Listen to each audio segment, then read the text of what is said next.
This is session 5 of our course on the Byzantine Empire. This week I want to talk about the great trial of the empire, or perhaps the first great trial of the empire. I will talk about the Avars, the Lombards and the Persians. What I've said so far, or at least what I had said until last week, is that the empire had a very good decline and fall in the West. It was decline and fall. The empire is divided into two zones in 395. In 406, the barbarians cross the Rhine and are never driven out. They take more and more of the provinces of the Western Empire until eventually the emperor himself is a puppet of barbarian overlords in Italy. And in 476 AD, the last Western emperor, who is himself of doubtful legitimacy, is deposed and the imperial regalia are sent back to Constantinople. The empire is no longer divided. There is only one emperor, but there's also only one half of the empire, and that is the eastern part, which has had a very good late 4th and a very good whole 5th and a very good beginning 6th century. 150 years of very fortunate circumstances. Then, with the accession of Justinian in effectively 518, you have the beginnings of more difficult times, of more challenging times. In the first instance, this was brought on by Justinian's desire to reunite the empire as it had been ruled by Constantine, with himself as the emperor ruling from Constantinople. But also in part, there were a number of adverse and entirely unpredictable climatic events. Nobody could have predicted them, nobody could have understood exactly what was happening, and there was nothing, reasonably speaking, that the empire could have done to mitigate the effects of those climatic events. Oh, when I say there's nothing the empire could have done, of course, lower taxes and a generation of peace will always make things a little better, but the enormous climatic shocks of the 6th century were such that every conceivable set of plans would have come to nothing. But for what it's worth, here is the empire at the death of Justinian in 565. It is, on first appearances, a remarkable and an impressive achievement. Italy, the whole of the Balkans, most of North Africa, a strip of Spain, and all the islands in the Mediterranean are once again within the empire. It is conceivable that had things not gone as adversely as they did after 540, it is conceivable that the empire would have made substantial reconquests in Gaul and further conquests in Spain. The idea of reuniting the entire empire all the way to the Rhine and indeed all the way to Hadrian's Wall, that may not have been so easy, but further reconquests and a substantial reconstitution of the empire as ruled by Constantine did not seem impossible to hope for until about 542, but then everything does go wrong, as I said, and although this is, on the face of it, an impressive achievement, there is also substantial evidence of imperial overstretch. The empire has taken far more territory than it can efficiently defend.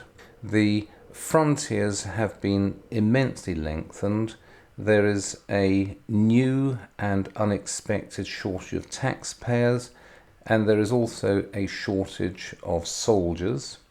The Persians haven't gone away, but once again, for the first time in 250 years, Eastern taxes must now pay for Western defence, such as Western defence can be made. What can the imperial government do to deal with these problems?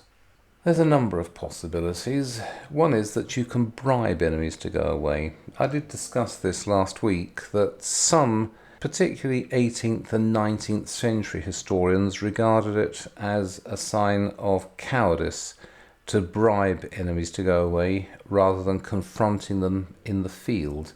I always find that accusations of cowardice made against the rulers of a country are somewhat hollow. Nobody was expecting Justinian to take the field in person and to drive out barbarian invaders. All that he would have done was to raise even more taxes than he was already raising and given somebody else the job of going off and fighting the barbarians. As far as Justinian was concerned, it was cheaper for the taxpayers and easier for his own regime to bribe these people to go away.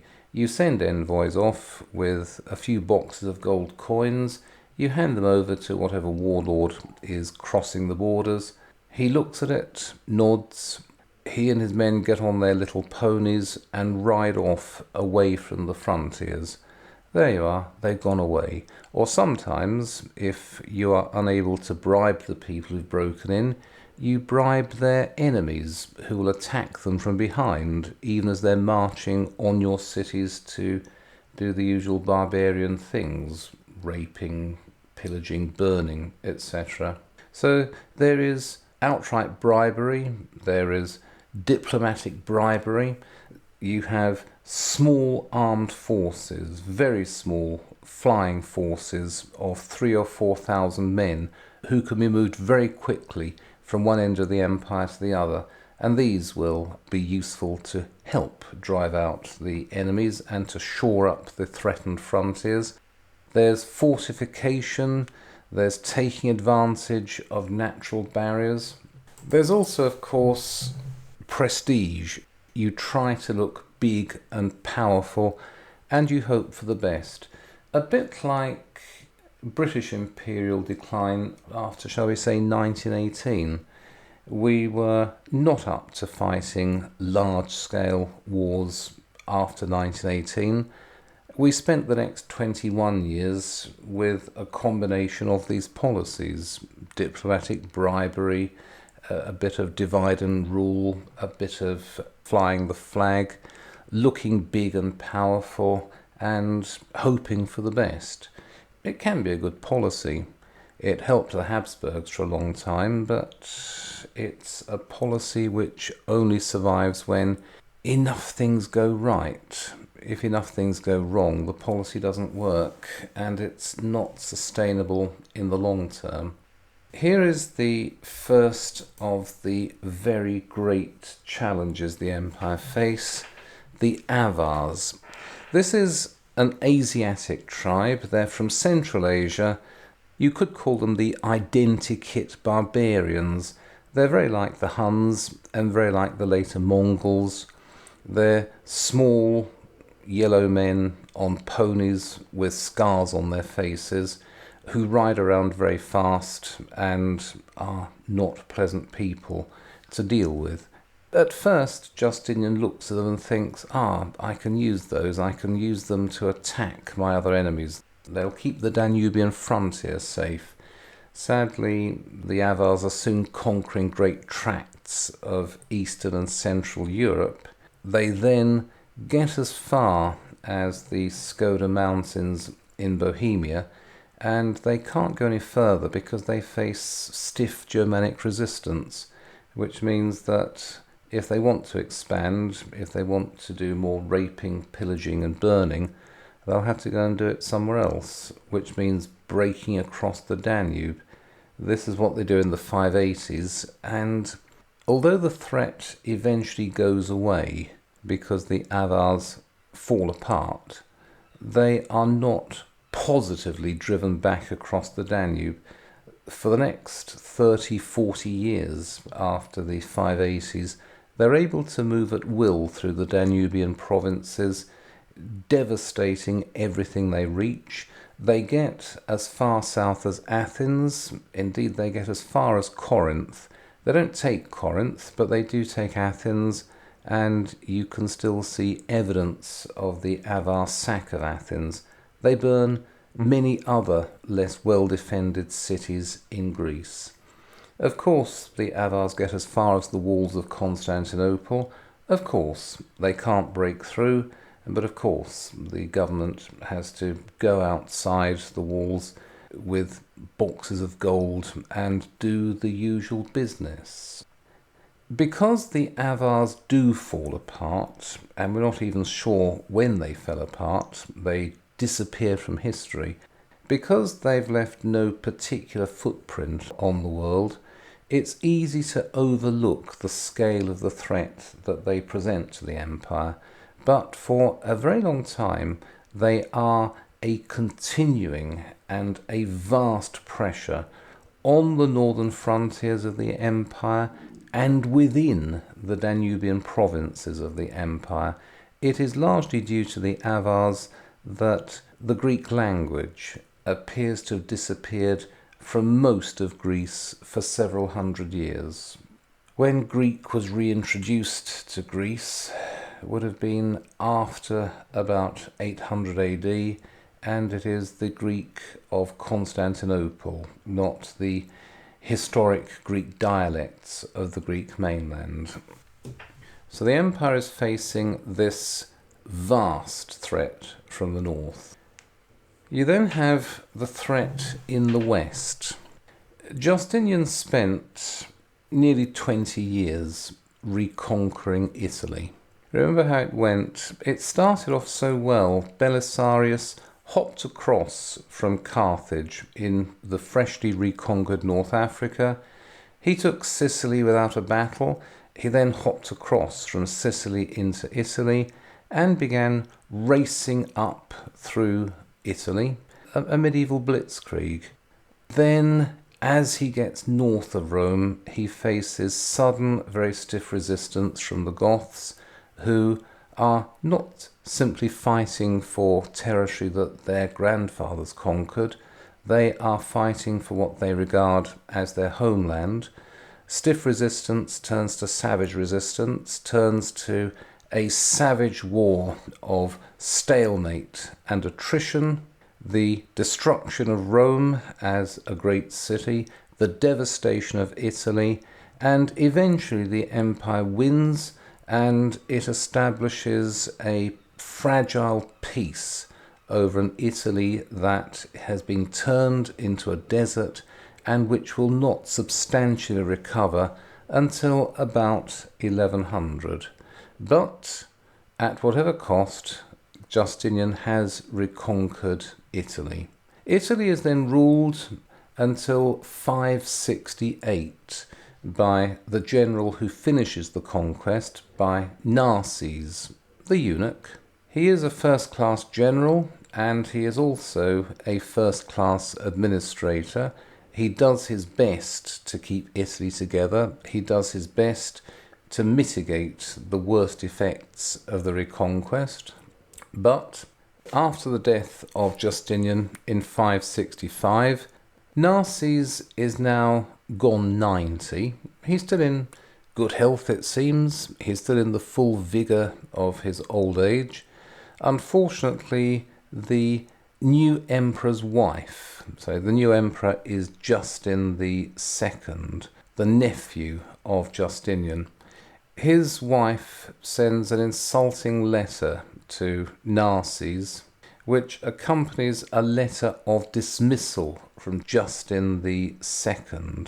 Being removed by the new emperor would not necessarily be particularly humiliating. Narses is in his 90s and it is a new emperor.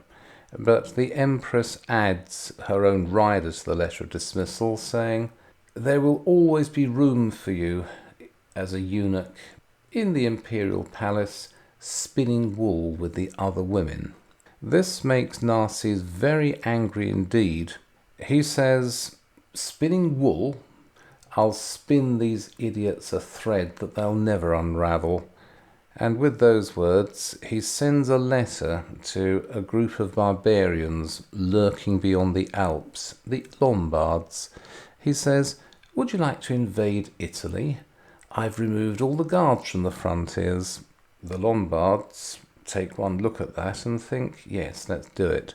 They invade Italy at once, and here you can see a map of Italy around 600 AD. The greeny yellow areas, those have been taken by the Lombards. The purple areas, those are retained by the empire. An important reservation here. When you are looking at maps which purport to show the distribution of power at a particular time, especially sometime before, let's say, about 1600, what you're looking at is a rough approximation. It is very unlikely that at any particular time Italy looked like this. These are tendencies. All we can say is that for the most part, the empire was able to hold Rome and Ravenna and a connecting strip of territory between Rome and Ravenna. It also appears to have held on to most of the Greek-speaking areas in the south of the country. Beyond that, we can't say very much. We also need to bear in mind that even if an area is under imperial control or is under Lombard control, it may not make a lot of difference to the people living in those regions. All that happens is that they pay the same taxes to the same people, who then remit those taxes to the central authority with the customary deduction. So, with those reservations, this is Italy around 600. You'll see that the empire has lost about 60% of the country, and the empire never recovers this. The Lombards at first are, by all accounts, indeed by their own accounts, the Lombards are a savage people. They burst into Italy, and immediately there is the smoke of burning monasteries and the cries of raped nuns and the silence of burned out cities. But that was the conquest. Almost at once, the Lombards look around, see that Italy is a fine place to be. They begin to forget their own Germanic language. They forget their own Germanic ways. Within a few generations, they have effectively blended into the Italian population. Some of them still speak Lombardic at home. Some of them still have a passive understanding of it. They all tend to have Lombardic names and a rather northern colouring, but apart from that, they blend into the Italian population very quickly. And although it is impossible to talk about Italian public opinion in this age, because really all we can know about Italy really in this period comes from Lombard writers themselves, men like Paul the Deacon, who is one of the great historians of the Middle Ages. What we do know is that in the 660s, Constans II turns up from Constantinople at the head of an army with the idea of reconquering Italy. The Italian people appear to have taken one look at him, said, "No thank you," and sided with the Lombards. Constans wanders around Italy at the head of his army. He enters Rome and is entertained by the Pope, but he then strips from the city anything that isn't nailed down. He then withdraws to Sicily, where he's murdered in a palace intrigue. But the Italian people appear to have sided with their new Lombard overlords, because all the Italian people have ever wanted since the Goths turned up is a strong man in charge who will protect them. The Goths discharged that duty very well. The empire didn't discharge it particularly well, and the Lombards discharge it very well. So when the imperial armies turn up again saying, "We've come to liberate you from the darkness of barbarism," the Italian people say, "Thank you, but you can go home now, we don't need you." But the point is that Justinian's reconquest of Italy turns to dust within about 6 months. That is all the empire has to show for so much effort. Then the strains begin to mount, and these are largely fiscal strains. The empire is short of taxpayers, and therefore it's short of soldiers. It has overextended frontiers. Justinian is followed in 565 by his nephew Justin II, who is not up to the job of ruling and defending an overextended empire. 7 years later, he abdicates, he gives way to Tiberius II. Tiberius II is a decent military emperor. He's a very effective soldier, but his idea of protecting the empire is to go on the offensive, not to wait for barbarians or other enemies to cross the frontiers, but himself to cross the frontier and to attack, thereby giving the impression of an empire much more powerful than it really is. Unfortunately, you cannot keep up that policy on multiple frontiers for very long, especially when there is an unlimited number of threats. Tiberius II dies in 582 after 10 years. Apparently he dies of food poisoning, but the suspicion always has been that he was poisoned. He's succeeded by Maurice, another capable general, another capable ruler, but the fiscal vice is tightening. The empire needs a much larger army than it is able to put in the field. What are you going to do? Maurice's answer in 588 is that he cuts the army payroll by a quarter to save money. In 599, some of his soldiers are taken prisoner of war by the Avars. The custom is that the empire will send envoys with boxes of money. The soldiers are ransomed and everyone goes away happy. Except that this time Maurice doesn't have the money, and so he refuses to pay the ransom. The prisoners of war are immediately slaughtered. Again in 602, he orders his armies to go into winter quarters north of the Danube. He does this to save money, but that is the end. The soldiers are sick of him. There is a mutiny in 602, and a new emperor is pushed forward, a man called Phocas, a junior officer. He's proclaimed emperor. He promises that he will look after the army and he'll also do a better job of defending the frontiers. His first substantial act as emperor is to murder Maurice and his entire family. The 5 sons of Maurice, one at a time, are brought out and beheaded, and then Maurice himself is beheaded. And Phocas spends the next few years hunting down and murdering any other relatives of the deposed emperor. Phocas turns up in Constantinople in 602, and he begins a reign of terror. He has become emperor on the promise of better pay for the soldiers. There is no money for better pay, so the only way to raise any money at all is by a general massacre of the senatorial aristocracy in the capital and the confiscation of their wealth. This doesn't work terribly well. Here is an image of Phocas in the British Museum.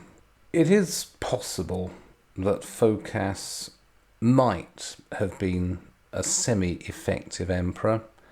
His problem is that to the east, the Persian Empire hasn't gone away.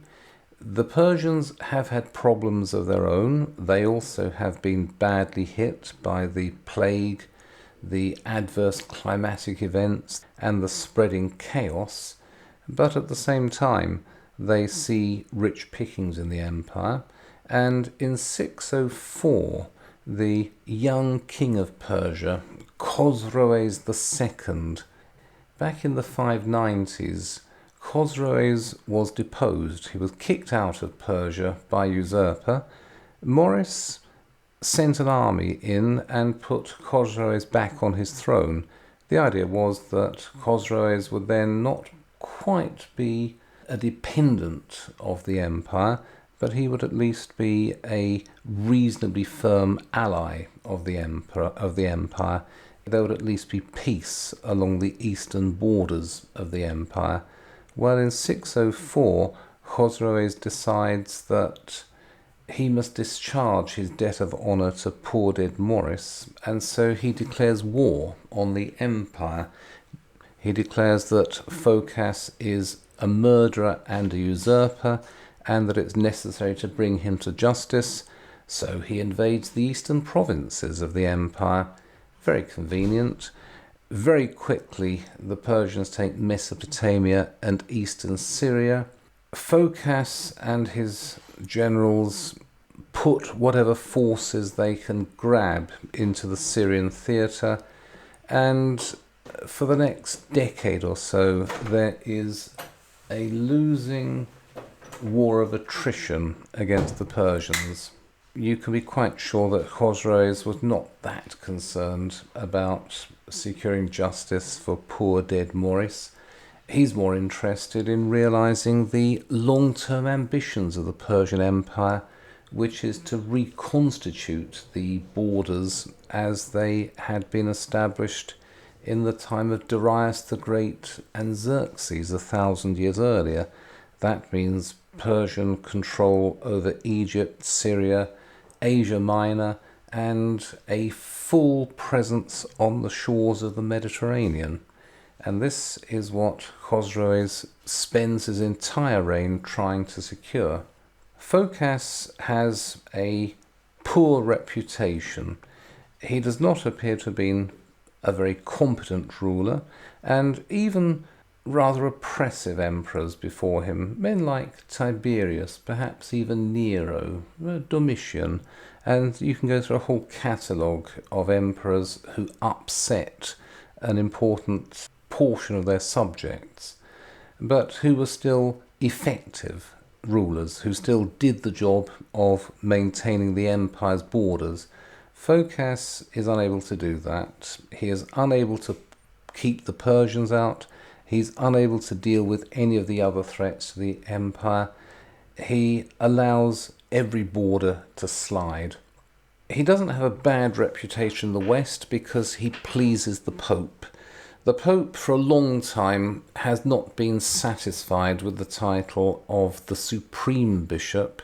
He wants to be the Universal Bishop. The Pope wants to be recognised as having a general right of supervision over every bishop in Christendom, and Phocas is willing to give him this title. He also hands over the Pantheon in Rome for consecration as a church, which means that Pope Gregory the Great is on very good terms with Phocas, and he's probably the only friend in the world that the wretched emperor has, because eventually, in 610, the governor of Africa, or the exarch of Africa, fits out a fleet and sends his son, also called Heraclius, east to mount a coup against Phocas. The tour through the empire that Heraclius makes turns into some kind of triumphant procession. Everywhere Heraclius goes, he's acclaimed as emperor and saviour. He turns up in Constantinople in November 610, and Phocas is immediately deposed. Here's a very famous image, or here's an image of a very famous event in the history of the empire. December 610, Heraclius is in the Golden Horn with a large fleet. The deposed Emperor Phocas is captured as he tries to make his escape. He's brought on board the flagship. He's thrown to the deck. Heraclius walks forward and asks, "Is this, O wretch, how you've ruled the empire?" Phocas looks up and answers, "Will you do any better?" The answer that Heraclius makes is to have the man's head cut off. The body and head are burned, and all record of Phocas is carefully erased from the public records, the damnatio memoriae. And, oh yes, an advertisement. A very dear friend of mine, Richard Blake, has written 10 historical novels all about the Byzantine Empire. New editions of these are coming out in the next few weeks. Unfortunately, the revisions are somewhat delayed because Richard Blake is otherwise engaged at the moment, but these do get some very good reviews, not least from Derek Jacobi, star of I, Claudius and Gladiator, the Daily Telegraph and the Morning Star. There you are. You don't often see novels which get lavish praise from the Daily Telegraph and the Morning Star. Commercial breakover. Heraclius as ruler.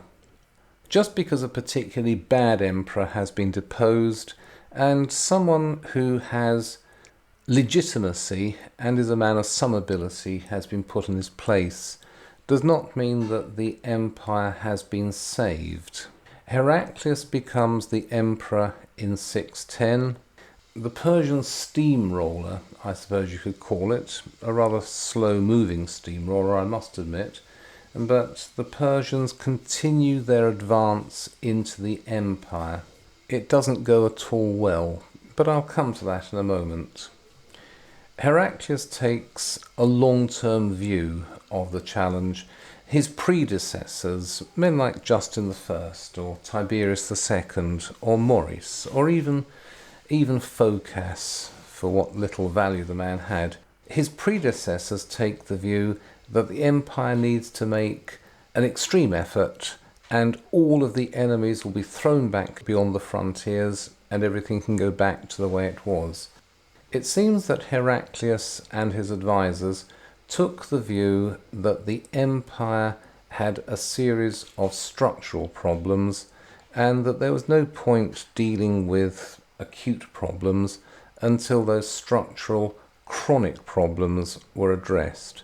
And so, in the middle of a series of wars for survival, the imperial government pulled off the historical miracle of reforming every structure in the empire. It's very difficult to say exactly what happened because we don't have any contemporary histories of the reign that talk about the internal policies. We are looking at mentions in later sources or discussions by much later historians, but it is possible to reconstruct many parts of the early reign of Heraclius. A more or less unofficial distinction was made between the core territories, that is, what amounts to modern Turkey, Greece, the Aegean Islands, and a few other dependencies. Those are the core territories. Those must be defended at all costs. Outside those core territories, you have the dispensable peripheries, Egypt, Syria, mainland Greece, perhaps, and Italy. Don't forget Italy. That is dispensable. You don't need it. If you can keep these areas, all well and good. If you can't, it's no great loss. It does seem indeed that during the reign of Justinian, Syria and Egypt had been considerable assets to the empire, wealthy, populous provinces, but it seems that from the later years of Justinian, they became far less valuable. And so when the Persians did eventually take Syria and Egypt from the empire, it doesn't seem to have caused any particular difficulty. Well, there were difficulties, but they were not existential difficulties. We then have the second point, which is something that I've never seen properly explained. It is something that is very difficult to explain. In 615, the empire stabilised the silver coinage.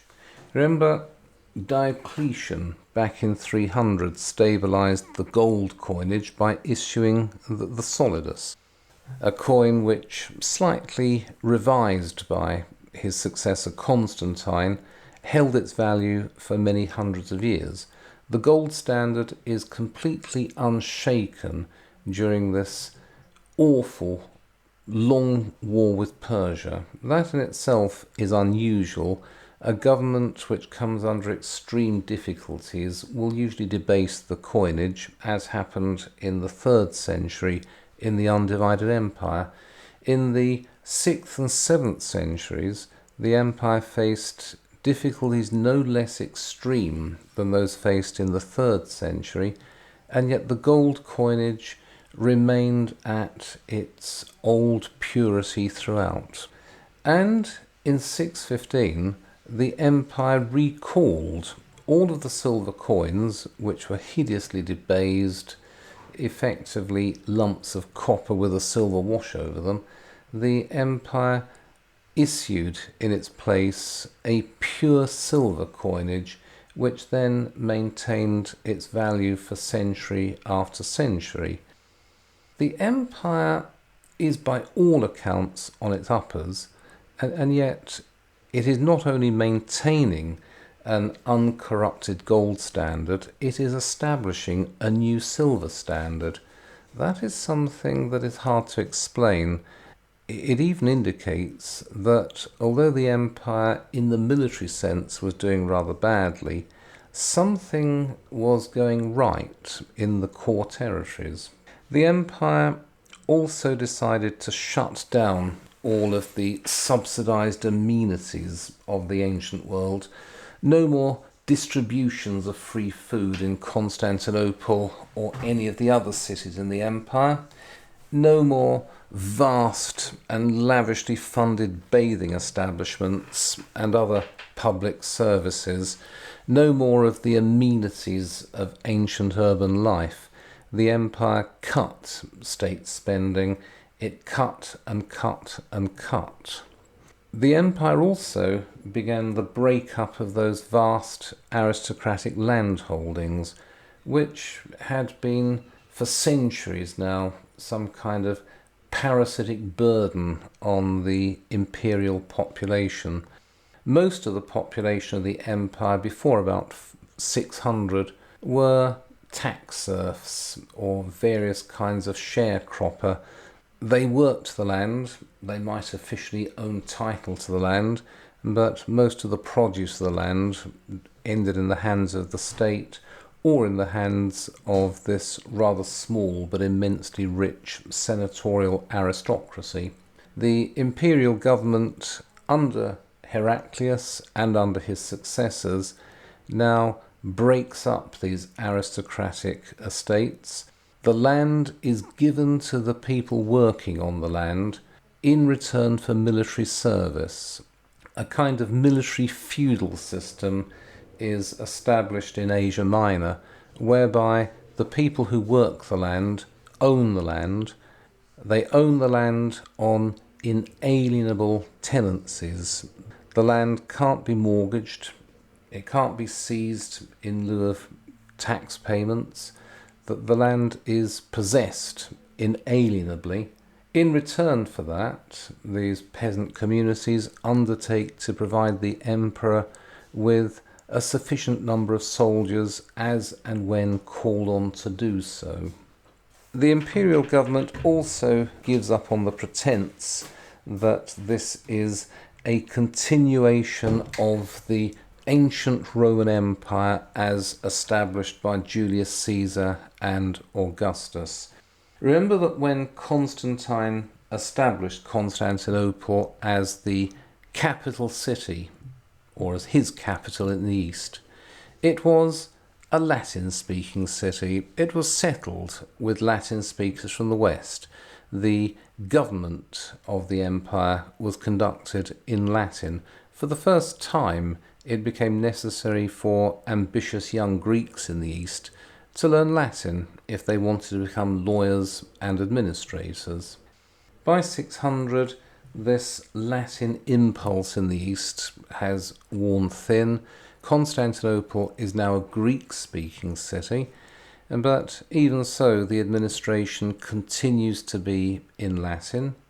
In 610, after he takes over as emperor, Heraclius ends Latin as the official language of the empire. You can see this on the coins, you can see it on surviving documents and other records. The emperor is no longer described as Augustus et Imperator, etc.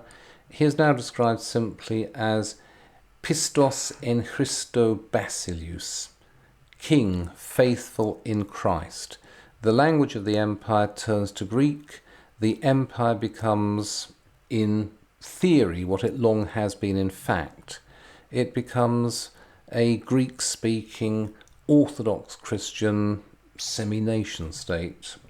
One of his less successful policies as emperor is the settlement of the Monophysite controversy. However, although no agreement can be reached with the Monophysites in Egypt and Syria, the controversy such as it exists is settled within the core territories regardless of the wishes of the Pope. These are important, these are supremely important changes. What happens during the reign of Heraclius is that the entire legacy of Roman administration in the empire is scrapped. In its place, there is a much smaller administration, a much more modest government, which is able to collect fewer taxes and still to defend what of the empire exists. It is because of this, it is because of the redistributions of land and the creation of new landed interests that the empire is able to weather the storm that it is going through in the reign of Heraclius and the perhaps still greater storms that break over the empire towards the end of the reign of Heraclius and that rage through all of the succeeding reigns for the next 200 years. But let's have a look at the Persian War itself. Although Heraclius is a creative and an efficient internal ruler, the war with Persia is a catalogue of disaster. In 614, Syria falls to the Persians, Jerusalem is taken and sacked, the churches in Jerusalem are destroyed, the Christians are massacred, and the true cross, the great piece of wood discovered by the mother of Constantine the Great after the establishment of Christianity, she turned up in Jerusalem and conducted a series of archaeological digs through the cities, discovering all manner of sacred objects, including the cross on which Christ himself was crucified. This true cross was the great adornment of the main church in Jerusalem, the cathedral in Jerusalem. The Persians take Jerusalem in 614 and they carry the true cross off into Mesopotamia. Oh, remember that Christianity is on the verge, it seems, of becoming the established faith in the Persian Empire as well. On the verge, it never quite gets there, but the true cross is not carried off by a group of heathens who have no regard for its value. It is carried off by some people who are delighted to have this relic of the utmost value in their own possession. In 618, the Persians lunge forward and they take Egypt. So Egypt and Syria have fallen. The Persians immediately build a naval base in Beirut, and they begin a series of pirate raids against the undefended coastal cities of the Mediterranean. They also disrupt trade. The empire is no longer the sole power in the eastern Mediterranean for the first time since Cleopatra.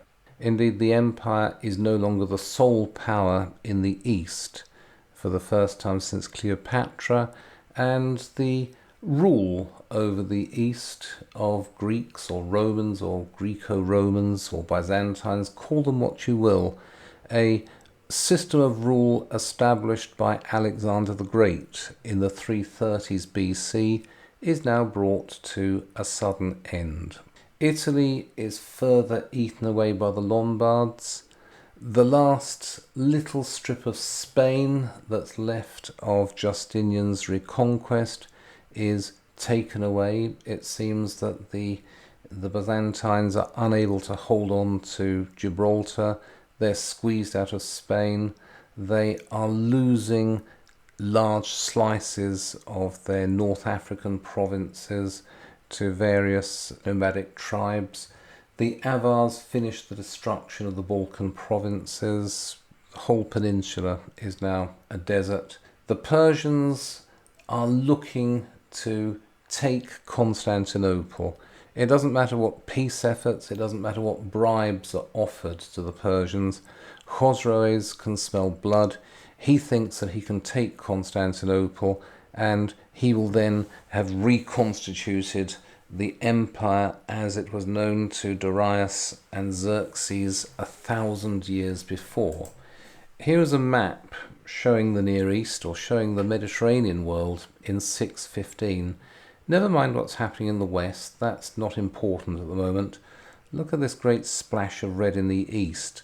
The Persians now have a solid presence on the Mediterranean coast.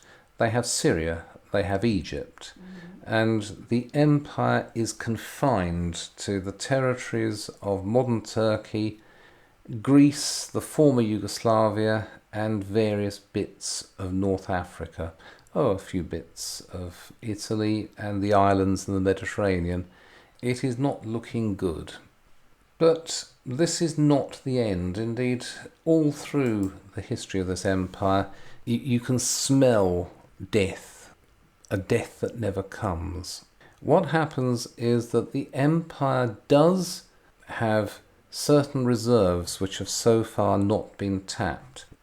What happens to the empire after 610 is rather like what happened in the Soviet Union in 1941 and 1942.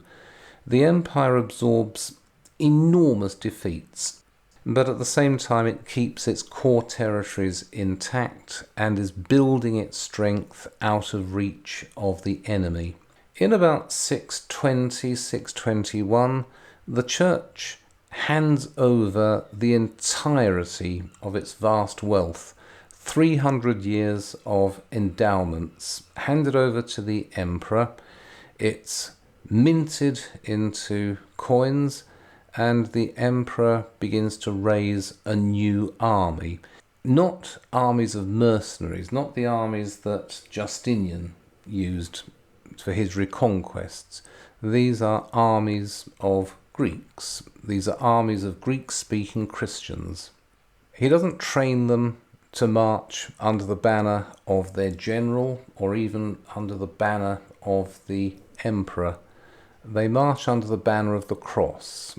This is a national army which is fighting for its homeland and for its religion. And in 622, even as the Persians and the Avars are gathering for a siege of Constantinople itself, Heraclius takes his new armies out of Constantinople, he leads them across into Asia, and he disappears into the expanses of Central Asia.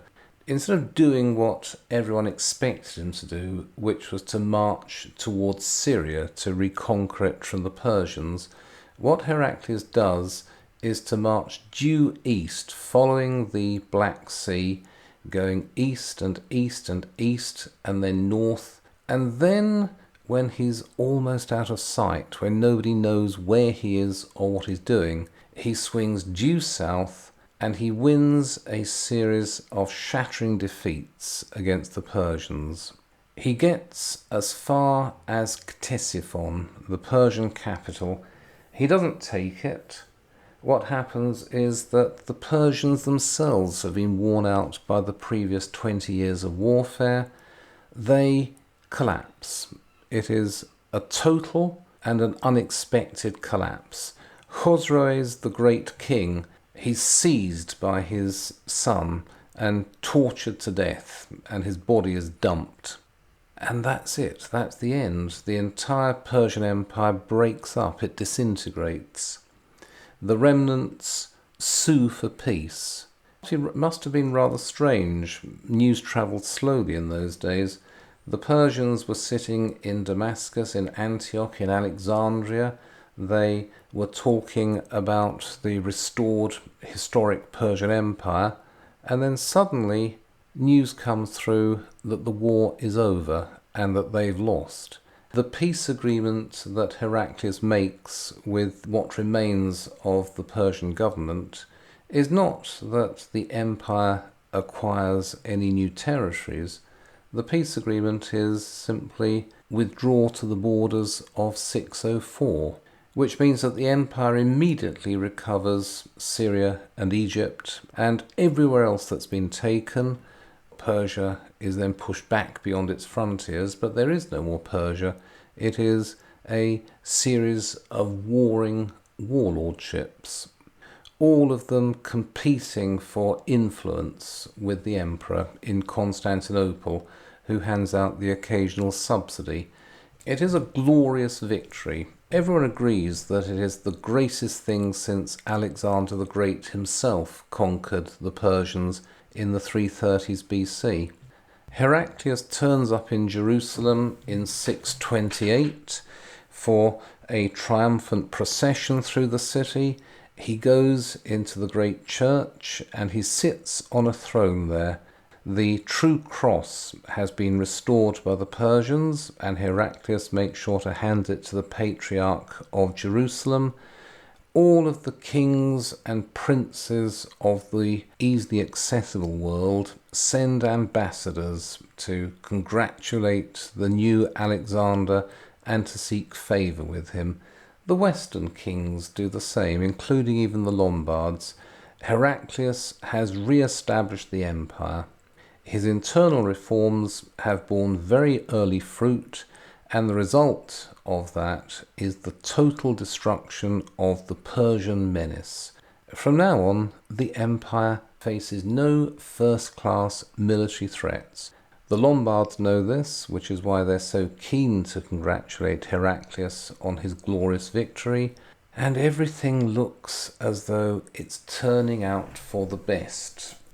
Except that apparently, while he's in Jerusalem, settling the affairs of Syria, Heraclius receives this letter. This is a purported letter sent by Muhammad to Heraclius in Jerusalem in 628. I can't read it, and there's no reason to suppose that it's genuine, but you can imagine what it says. It says something like, "Dear Heraclius, many congratulations on having defeated the Persians.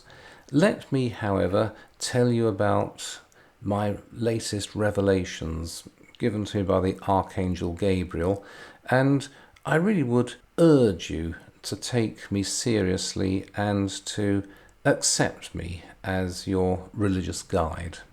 Heraclius takes one look at this, assuming he ever saw it. He may have smiled, or he may have scowled and thrown it in the nearest bin, but assuming the letter was ever delivered, nothing came of it. But you see, the empire, although it has been restored, although all its eastern frontiers are now back to where they were in 604, and although every external enemy is now rather wary of disturbing the empire's peace, the empire is bankrupt. The empire is no less depopulated than it was at the beginning of the war, Syria and Egypt have been on paper restored to the empire, but the domination of Greek-speaking elites, which was disrupted by the epidemics, by the pandemics of the previous century, will not and cannot be restored. These are Semitic appendages to a Greek Orthodox empire now. All of these problems could perhaps have been overcome given a generation of peace and low taxes. But of course there isn't to be a generation of peace and low taxes. It's just more swords. Heraclius has his great triumph in Jerusalem in 628. In 634, the Arabs march into Syria. Not a vast army of invasion. It seems to have been a raiding party in the first instance, but that is the end of imperial rule of Syria, and it will soon be the end of imperial rule in Egypt and ultimately in North Africa, and it will result in what amounts to a reset. Here is the Mediterranean world as it existed in 565, and this, give or take a few bits of Italy here and there, this is roughly the shape of the Mediterranean world in 628. Before the end of the 7th century, by about 660, this is the new shape of the Mediterranean world. All of these coloured areas have been snatched either from the empire or from Christendom itself, and a new power has arisen in the world and a new civilization. A new power and a new civilization which is on collision course with what remains of the empire.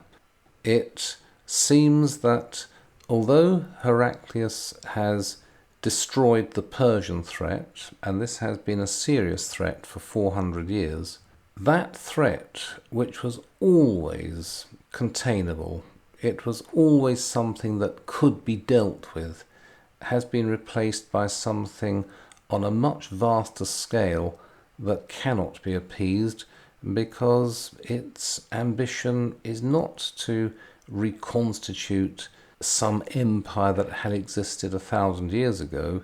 Its ambition is to bring over the entire world to its own way of thinking. The promise made to these people is that first Constantinople will fall to them, and then Rome itself, and then the world. What is the empire to do about this? And that's all I want to say this week. I don't want to talk about the nature of the Islamic conquests or about the empire's response to these conquests. I certainly don't want to talk about what the empire did that ultimately enabled it to survive and prosper, and even, in a limited degree, to roll back the Islamic conquests. Having finished that, let me open up to any questions or comments.